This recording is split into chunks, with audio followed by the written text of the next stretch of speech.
And with more on the mysterious death of Andrew Breitbart, we're joined by investigative journalist, former officer at the National Security Agency, Wayne Madsen. The reason I wanted to get Wayne on is he had to leave the country for 4 or 5 months last year because high-level sources told him that the word is the White House is going to kill you, especially if you keep going to Chicago and investigating the mafia ties, the CIA ties, the ties to communist groups. Well, Andrew Breitbart was set, we've now confirmed, as we just covered, to release March 1st, yesterday, the footage of Obama at these communist meetings. Now, it's going to be a few weeks till those get released. Is something going to be redacted? Joining us is Wayne Madsen of WayneMadsenReport.com. Wayne, thanks for joining us. What's your early first take, and what are your sources saying about what happened to Breitbart? Well, I was covering the Conservative Political Action Committee annual meeting here in Washington about 2.5 weeks ago, and I remember Breitbart giving one of these impassioned presentations. I was told by others there, now I don't recall him saying this, I was told by others there that he had this smoking gun evidence. He didn't get into any details. I spoke to Larry Sinclair, who has some information on Breitbart. Apparently, he called the L.A. Medical Examiner's office, and I think we have to look at the jaded record of the L.A. Medical Examiner's office in high-profile deaths. I mean, starting with Marilyn Monroe and a few others. But I think we have to wait to see what the autopsy says. And look, even if there are drugs found, the word is that he was drinking in a bar earlier that evening before he died of an apparent heart attack on the sidewalk, I guess in the Brentwood neighborhood. And I've been cautioned many times to watch my own unattended glass of wine and various establishments I've been to here in Washington, because, as you said, I received 3 credible threats from 3 credible sources. So I don't take those threats lightly. Look, the history, we've had some journalists in this country who have been murdered, starting with Danny Casolaro, who was investigating George H.W. Bush, and Gary Webb, who supposedly committed suicide. Both these were said to be suicides. Gary Webb had done a seminal work on the whole CIA cocaine importation business in this country. So, I don't take the fact that journalists who may be on the verge of something dying suddenly, I say let's wait for the evidence. Well, I know this kind of, alternative Republican muckrakers like Michael Savage are hiding out, do have bodyguards. I knew this from private sources that never mentioned it, but now Savage has talked about the fact that he warned Breitbart when he met with him a few years ago to get bodyguards. The fact that I've talked to some other people close to Breitbart and that, they're concerned and think that this was some type of killing.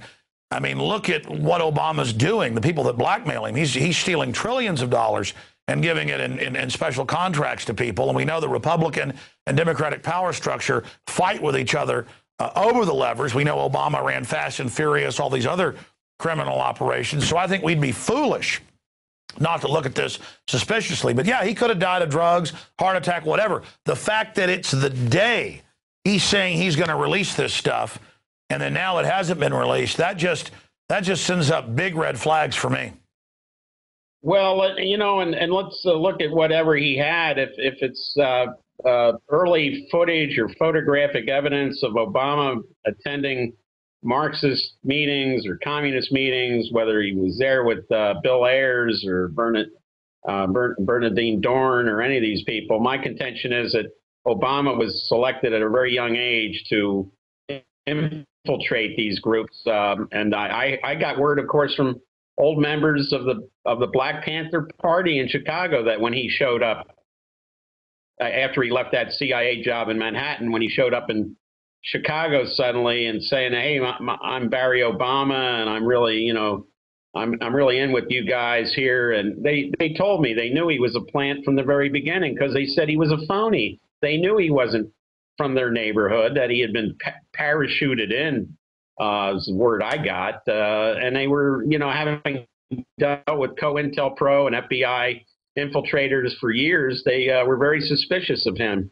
So I think this has to be, this report, if true, has to be looked at in context that Obama was, basically chosen to infiltrate these various groups because of his own background. Half African American, had a Indonesian stepfather, attended a Muslim school in Jakarta. So, this was the perfect candidate for that. He's been an operative most of his life and lived around it. You've been to Indonesia, you've been to the Middle East, you've been to Libya, you've tracked all this, but you didn't start getting these death threats from sources saying, yeah, this is coming from the White House as a warning until last year. What was it you were working on? I mean, I know it was going to Chicago. What were you looking into that has got them threatening you? Because obviously that's where we need to look closer. Yeah, well, it wasn't the story that, of course, Larry Sinclair advanced about his, at least his bisexuality. What I was warned off on was the background of Obama in Indonesia with the Central Intelligence Agency. This is the one thing that they can't handle at the White House. The reason being is they can handle this birth certificate story. They basically run Hawaii. Neil Abercrombie's the governor. He knew Stanley Ann Dunham, Obama's mother. He knew the family. So and he's governor of Hawaii now. So of course he's in a position to tamp anything down on that front. But I always thought that the real issue with Obama, and the one that they really can't handle, is his links and his possible ties to the Central Intelligence Agency as early on as Occidental in L.A., but possibly even traveling on an Indonesian passport after he reached the age of 18, going to Pakistan, going to India, traveling around on that. And that was basically confirmed to me by somebody who was very close to the office of president of Indonesia, the current president of Indonesia, whose prior job, of course, was the head of the Indonesian intelligence service. Let's shift gears into NDAA. That's really blown up in Obama's face, the fact that he demanded the secret arrest provisions and the power to kill citizens. It's obviously unconstitutional, but he says he has that power. Now he's saying he won't enforce it and has signed this executive directive to the bureaucracies. But when you have a president seeking the power to kill citizens, even in America, and then his political enemies start dying mysteriously, that pretty much convicts him right there that he was seeking this power. I mean, could we see the implementation of NDAA taking place? We saw Judge Andrew Napolitano, who was anti-war and anti-Republican and Democratic establishment, with some of the highest ratings on Fox Business, fired. We saw the same week Buchanan fired. And he said he was told, don't criticize the war, don't criticize what Israel's doing. So I'm seeing a purge, and I've talked to high-level people in the media who've been told, leave Obama alone. Basically, Rupert Murdoch is being blackmailed by the Justice Department over his crimes in England. And sure enough, we now see his son leaving England, people getting arrested. I'm not saying what they did in England was okay. It's just that I think we're seeing an internal power structure battle, because they're obviously for the same global corporate fascist system, but they're fighting over who gets to control that trough. What's your take on that? Well, look, I think this all started with Bush, when we had the unitary executive basically become the law of the land, that the White House enjoys sovereign immunity, even over the Constitution of the United States. And then Obama's done nothing to give up any of those powers. As a matter of fact, he's taken on even more powers. For example, Obama is currently prosecuting at least 7 people under the Espionage Act from 1917. Now, this is the law that Woodrow Wilson used to go after people who thought we shouldn't be getting into World War I on behalf of the United Kingdom. and it was, of course, it was upgraded in 1948 by Senator Pat McCarran. Of course, it was the McCarran Act was finally passed in 1950, and that had to do with further establishing the national security state during the Alger Hiss investigation. So what we have are a Cold War and a World War I law being used now to stifle people in the government from reporting wrongdoing to journalists, and we still have the government trying to put a New York Times reporter in jail for not going before a grand jury to reveal his sources, Jim Risen. So in this respect, Obama is worse than Bush when it comes to this whole frontal attack on freedom of the press in this country. Now, would they go the extra mile and start doing things to journalists or bloggers or anyone else who they find is a threat? I'm still of an open mind because I received 3 credible threats and I took seriously. So I would not put it past them to do that. But I think we have to wait before we start saying anything else. Let's wait to see what the LA Medical Examiner's office has to say. Sure, but again, I go back to that point that I made right as you were coming on. The fact that within 2 hours or a little bit less of him being announced dead, they were saying natural causes, nothing to worry about, move along, move along. And any other time I've seen it, like with Gary Webb or other cases you mentioned, when they do kill somebody, they immediately announce that it was suicide or natural causes when there is foul play. I'll tell you, I was almost as surprised to hear who his father-in-law was, Orson Bean, the old panelist on To Tell the Truth, who I think was one of the first people who indicated that it might have been from natural causes. But I frankly thought that Orson Bean had died years ago. So I was almost as surprised about that in this case. I mean, it's very bizarre. And wasn't Orson Bean even blacklisted back during the Red Scare? Yeah. He was an aspiring actor in Hollywood who was accused of attending Communist Party meetings. Okay, so here we go full circle, and he was sort of blacklisted in the 50s. So his career really had to do with appearing on as a panelist on To Tell the Truth and The Match Game with Bud Collyer and Gene Rayburn. Beyond bizarre. Now, I always love the wild card here because we don't do pre-interviews with you, obviously. But you did, right before we went on, mention that you were at the CPAC event and you talked to Mr. Sinclair, and he said he did talk to Andrew Breitbart. So tell us about that, and then briefly, any other things you're investigating right now. Yeah, I spoke to Larry. I spoke to him at CPAC, but I talked to him this morning, and there was an event called a Bloggers Bash at CPAC. I was not there, but Larry was there, and he told me the next day that he had spoken to Breitbart, and Breitbart had told him about wait till March the 1st about something. Now, in Breitbart's speech to the whole CPAC audience, he said that they said something about some sort of evidence, might have been photographs or video about Obama, but I frankly wasn't paying attention. But I did speak to some other folks who were there today, and they said absolutely that he did refer to that during his speech. No, we have that clip. In fact, I was going to play it at the end of the interview. Do we have that clip right now? Yes. Yeah, let's go ahead. Can we play that where he can hear it? Okay, great. Yeah, no, here's the clip. In fact, we put this out yesterday morning. We dug up where he told 3 different sources, yeah, I'm going to release the communist stuff on March 1st. Obama's going to really not like this. We're going to take him down. So, yes, he did indeed say and do that, Wayne. Here is that clip of him at CPAC. And so what do we get now in Barack Obama? Well, I've got videos, by the way. This election, we're going to vet him. I've got videos. This election, we're going to vet him.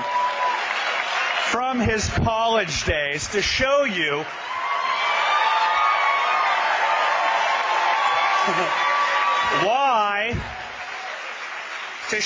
why racial division and class warfare are central to what Hope and Change was sold in 2008. The videos are going to come out. The narrative is going to come out that Barack Obama met a bunch of silver ponytails back in the 1980s, like Bill and Bernardine Dohrn, who, equally radical, said one day we're going to have the presidency, and the rest of us slept while they plotted and they plotted and they plotted, and they oversaw hundreds of millions of dollars in the Annenberg Challenge, and they had real money from real capitalists. So there it is, Wayne. You were there but missed that. Yeah. But no, it's not a rumor. There it is. Right, right.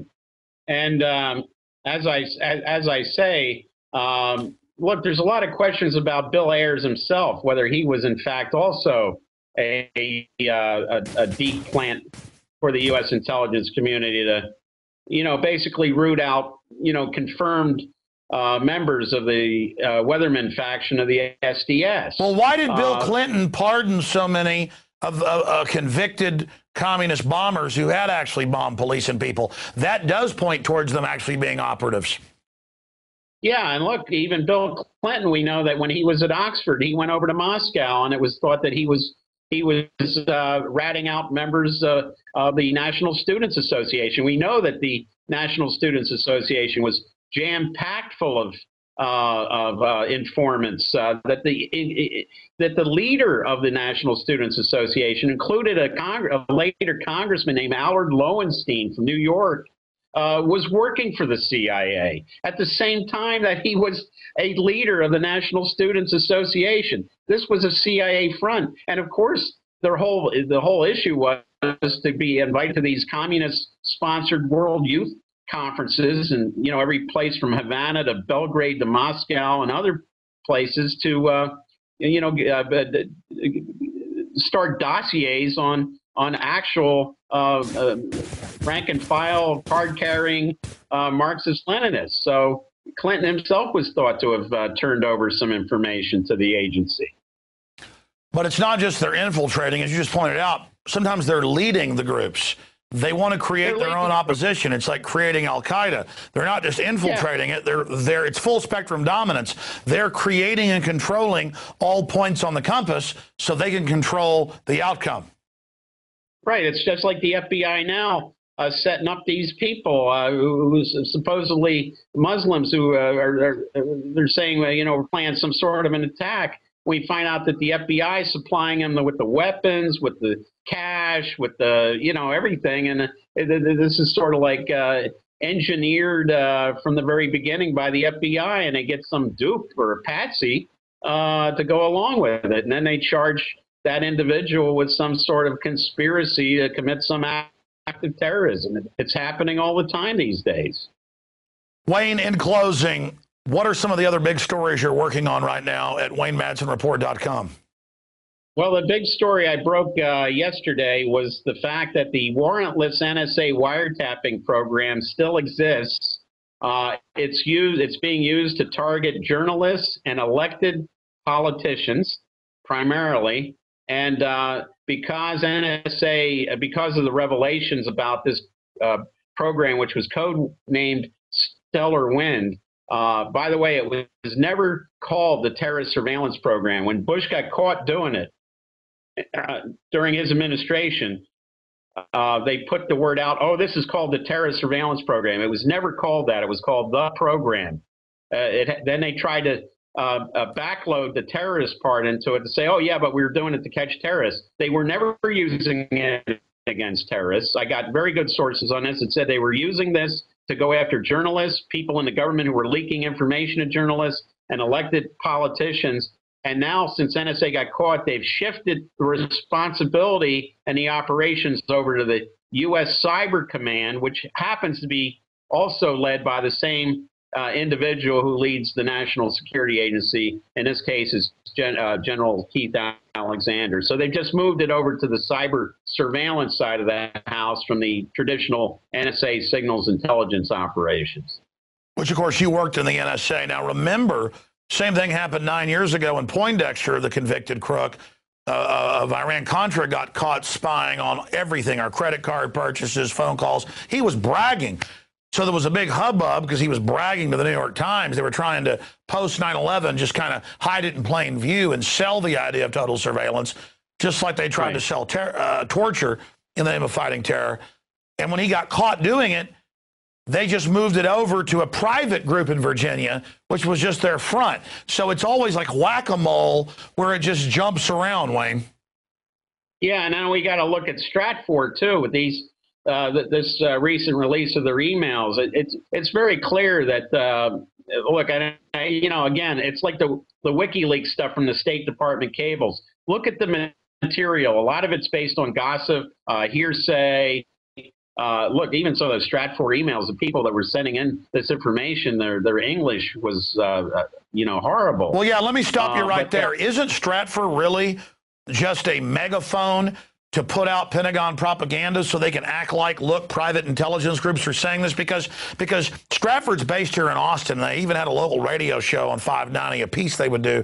And I would listen, and it just sounded like propaganda, not real intelligence.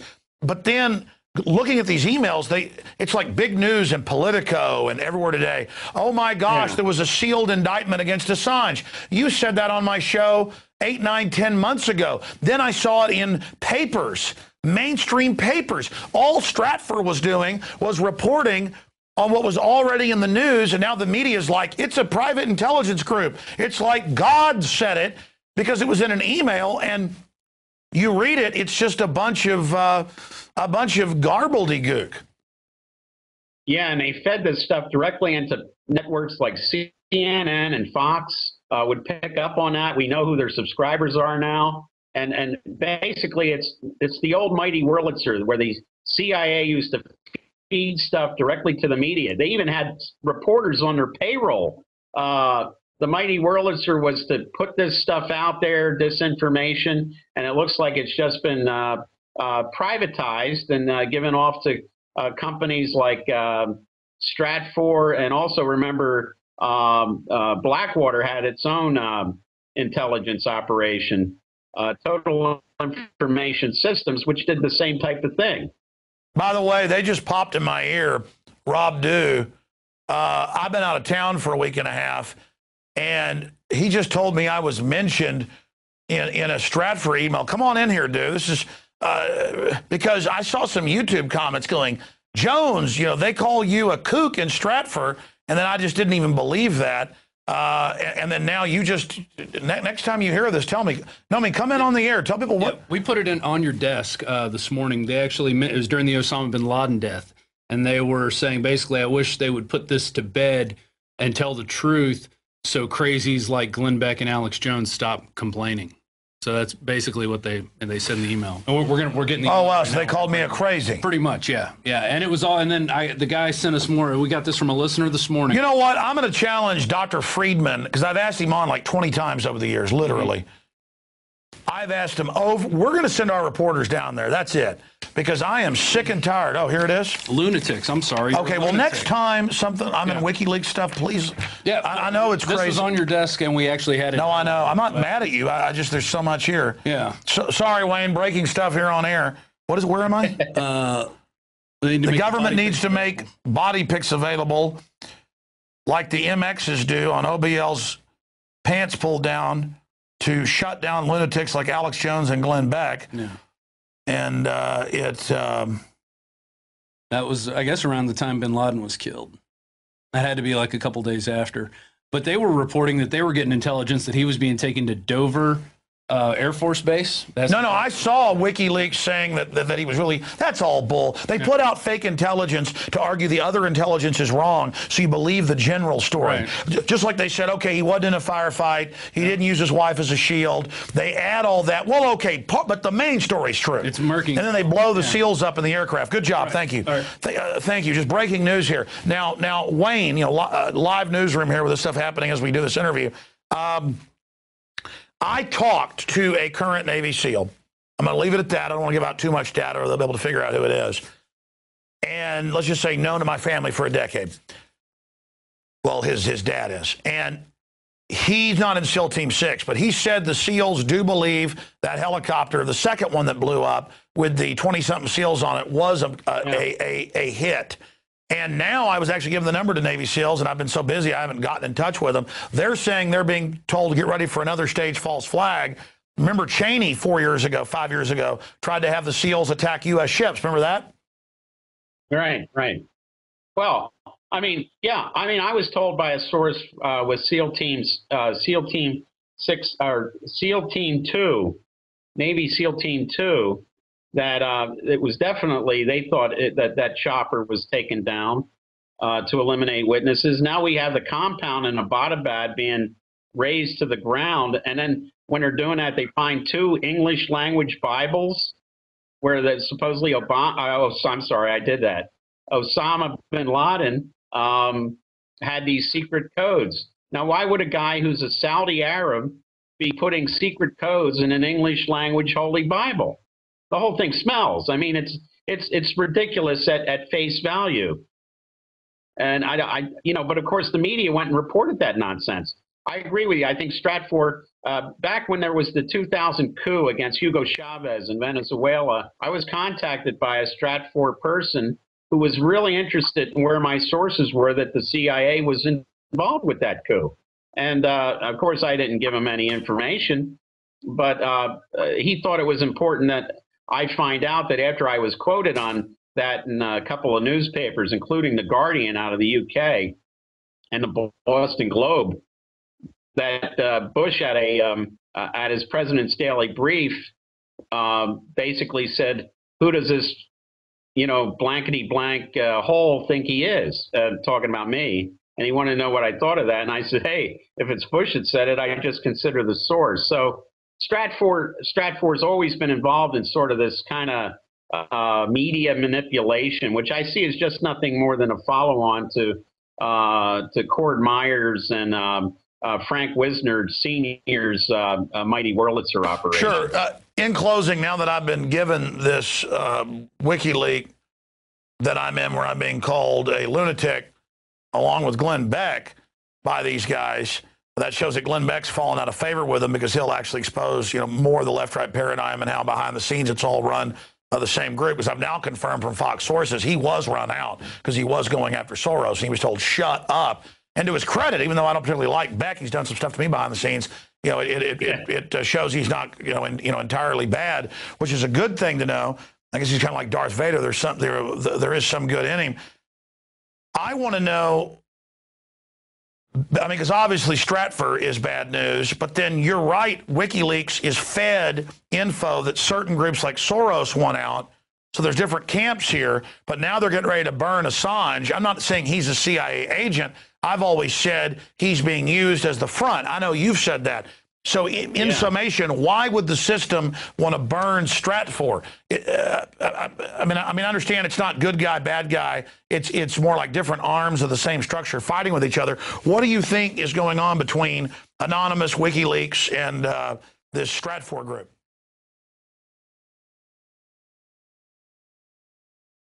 Well, I think you're right. It could be various factions because the CIA is not a this monolithic organization. You got a bunch of retirees from different administrations with different axes to grind. You've got the George H.W. Bush people. You got the old agency people who were brought in by Stansfield Turner under Carter. You've got the people who came in under Clinton. So they're all like, none of them are singing from the same song sheet, certainly. And they could be leaking stuff to various entities. But I put Stratfor in the same category. There's an Israeli website called Debka. Yeah. Debka File, which does the same thing for the Mossad. And then there's a Stratfor thing where they say, oh, the Israelis working with Kurdish guerrillas destroyed all of Iran's nuclear facilities. Well, anyone who believes that, would believe in the East. It's obviously some sort of message to Tehran, more for the domestic, because they have a controlled media over there. That's more for the domestic Well, sure, Iranian it's population. admitted that there's all sorts of giant underground bases that even the best bunker busters aren't going to be able to hit. Right, right. So you see, I mean, but the problem is, of course, this lickspittle media, this group of stenographers out there, they pick up on everything and run it as well. There's this the idea guys that Stratfor, I mean, I can start a group called Genius or even more awesomer. There's, oh my God, and you're right. It's a bunch of crusty guys, and they're picking their nose, just calling people lunatics and just spewing garbage out. Yeah. I never much put any faith in Stratfor after my encounter with them over the Chavez coup the coup against Hugo Chavez in 2000. Exactly. I've got to be honest. I know Debka is an Israeli front, probably even Shin Bet domestically. But I found overall their stuff turns out to be more accurate than Stratfor because, they were admitting that, they're using al-Qaeda to attack Libya. Yeah, there's 3 groups invading Syria. This is going to happen in a few months. I found Debka's actually been pretty accurate. Yeah, they're probably a little more professional when it comes to this type of, program than the clowns at the CIA are. But I think, this is an information war, as you use the term correctly. It's an information war, and we're in it's now pretty much a hot war with Anonymous and WikiLeaks and all these other entities out there putting this information out on the internet because it's like it's basically Karl Rove's old paradigm. You throw something on the wall and see what sticks, whether it's true or not. And overall, it just creates a fog of war meant to confuse those that aren't that informed. That's why all I know is we're losing our Bill of Rights and Constitution. I want my freedom back. I want my country back. And I'm against anybody who isn't for freedom and wants to take our liberties. And my job's simple. I'm an American. I'm an info warrior who stands for liberty. And I know that Wayne Madsen stands for that as well. WayneMadsenReport.com. Thank you so much, Wayne. Good to be with you, Alex. All right. Amazing interview always with Wayne. Never can get enough of his insights, which I find to be right on, unfortunately. I wish he wasn't so right. I wish things weren't so crazy.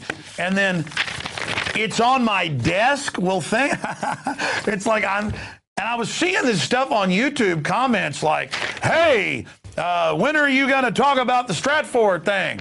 And I'm like, what? And then, of course, they never put any facts. This is exactly what we put on it. Okay, yeah, here's what was on my desk. Oh, there's more? There's a whole bunch of this? It's more on OBL. Oh, my gosh. No wonder those Stratfor guys, every time I call to get them on as a guest, will never return our phone call. That's it. Next week, go down there. Isn't it downtown? Probably a bunch of guys literally just sitting there with chimpanzees at typewriters randomly typing stuff the way this is written. Anyways, at least here we try to get it right and actually do some research, That's why we've been so accurate. You want real intelligence? We're giving it to you just through open source research. And any of you can do it. Just use your common sense. Oh, my gosh. Here's a little promo for the speech I gave in Dallas, Blueprints to Defeat the New World Order. I got to be honest. I think it was a really good speech. I give it an A that I gave. But everybody told me the one in Orlando was an A+. So it's a great speech. It's coming up. I mean, I gave the speech. I haven't seen this video yet, but this is the high-quality shoot of it for you, the PrisonPlanet.tv viewers. That's coming up after Aaron Dykes comes in and interviews Cindy Sheehan, and then we'll air my hour-and-a-half speech in total. I didn't see much of it. I just saw you guys editing it. Did we add any of the question and answer? All those folks talking about how the InfoWars saves lives, huh? Your mic's not on. I tell you, every day the equipment changes in there. I think we have like 18 gremlins. I think there's like a gremlin breeding hive. Go ahead. Still can't hear you. Whatever. Who knows if there's question and answer in it? Yes, 3 times the charm. Maybe if it wasn't so dark in there, you guys could see something. Talk about gremlins. Maybe you're the gremlins. I notice the more of you are in there, the worse things go. It's like, I'm just joking. Oh, it was so dark during the question and answer. It's fine. Let's put that out as a separate deal because I thought that was even cooler. Anyways, great job, crew.